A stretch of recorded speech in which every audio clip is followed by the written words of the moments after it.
One of my subscribers sent me to a collection of questions by Matt Slick. As long-term viewers know, I've answered some of his challenges in the past. Let's see what he has to ask us here.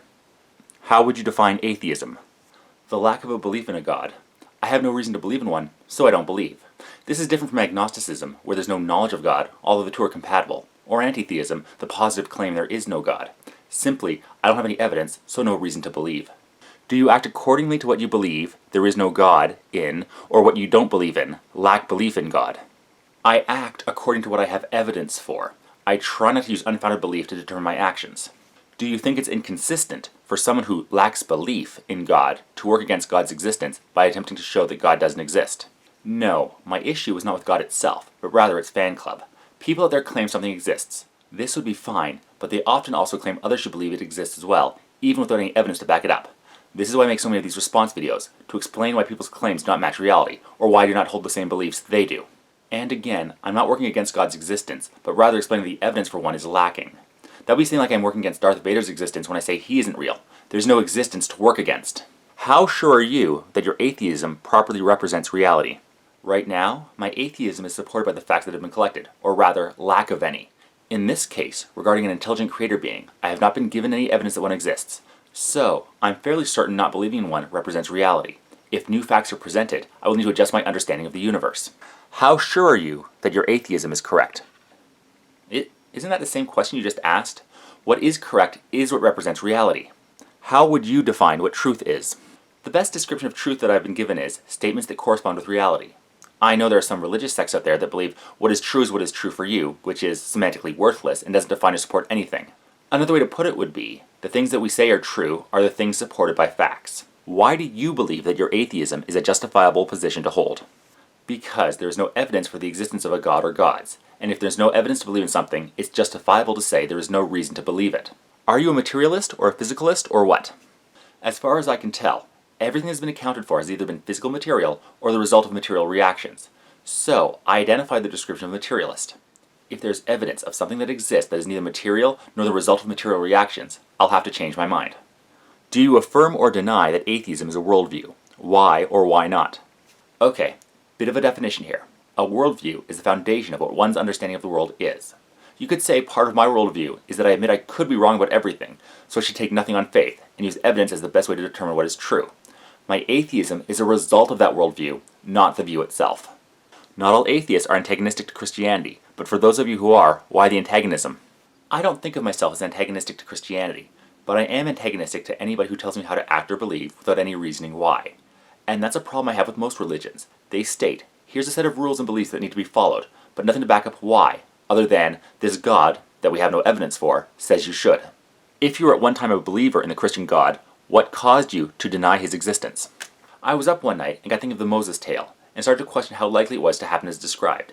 That wasn't the main, or even the best reason to become an atheist, but it was the first time I critically questioned what was written in the Bible and thought, could be wrong.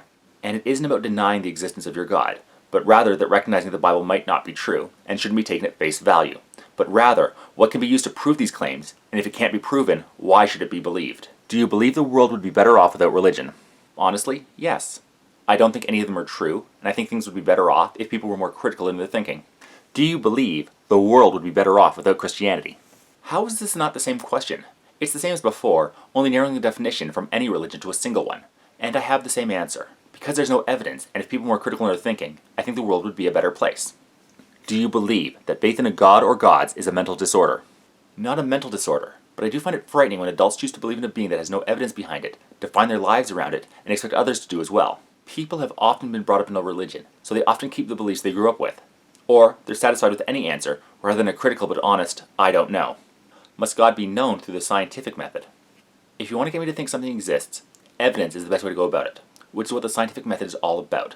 Gathering evidence and working at the best conclusion that is supported by that evidence. Follow the evidence where it leads. If you answered yes to the previous question, how do you avoid a category mistake by requiring material evidence for an immaterial God? First off, you'll need to prove that the immaterial exists at all. As I mentioned, we don't have evidence of non-material objects or processes existing. Then we'll be able to add measured immaterial explanations to the scientific method. Then the next step would be proving this immaterial God. I don't think that's a category mistake, but rather a lack of evidence for even the premise of God. Do we have any purpose as human beings? I don't see any external purposes, just the purposes we give ourselves. If we do have a purpose, can you, as an atheist, please explain how that purpose is determined? I decide what I think is important and assign that purpose to myself. Right now, my purpose is to be the best parent and husband to my family. Where does morality come from? For me, it comes from empathy. I don't want to be harmed unjustly, so I think others shouldn't be harmed unjustly as well. As social creatures, the early groups of humans that had stronger social bond thrived over those that didn't, so empathy was selected for via natural selection. Caring about others is where morality comes from. Are there moral absolutes? None as far as I can see. I simply go by the harm principle as the best tool for determining what is moral to me. If an action will cause more harm than it alleviates, then it can be considered wrong, at least to me. So the consequences of an action determines morality, not the actions themselves. If there are moral absolutes, could you list a few of them? No. Do you believe there is such a thing as evil? If so, what is it? I believe in evil as a concept, so the results of actions that I believe can be evil. Harming others, for example, for no reason, I would consider to be evil.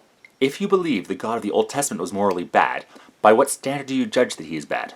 Since I use the harm principle to determine what is good and bad, I use the actions attributed to him to judge his morality. The fact is that he could have used omniscience and omnipotence to get his way without harming others, but the book has many stories where he turns to wholesale slaughter, makes him look pretty bad in my eyes. What would it take for you to believe in God? First off, a description of God and its attributes would be helpful to know what we're talking about.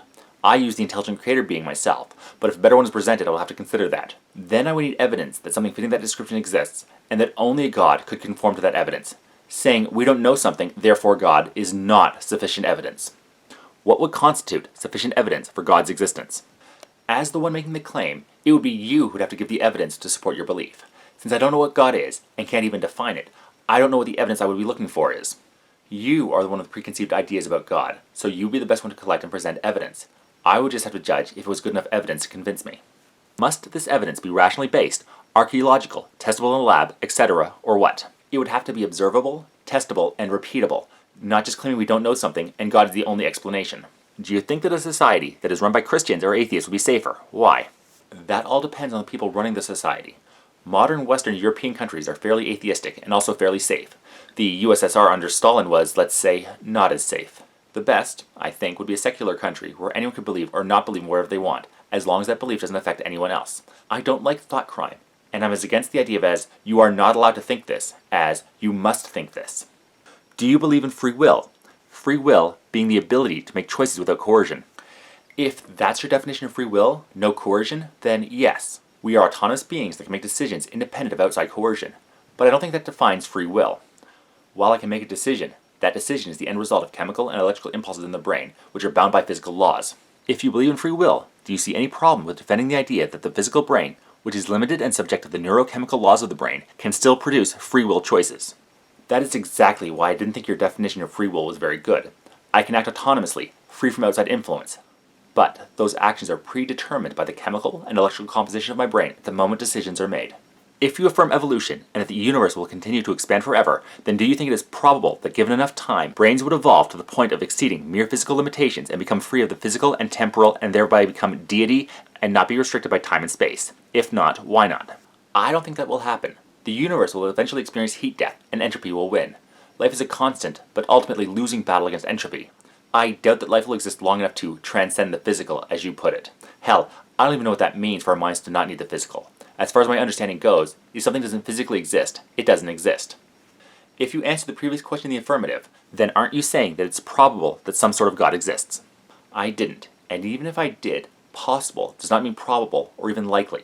Just because I admit something is possible does not imply that any derivative of that is probable. If I said that I think abiogenesis is likely to have happened on another planet, that does not mean I think the Star Wars movies are true, or that I could have force powers. So, another list of questions done. This is a second party post that I'll look at next time. Let me know what you think, whether you agree or disagree with me on these. And, as always, if you find something out there you think I should go over, or just have questions of your own, send them my way.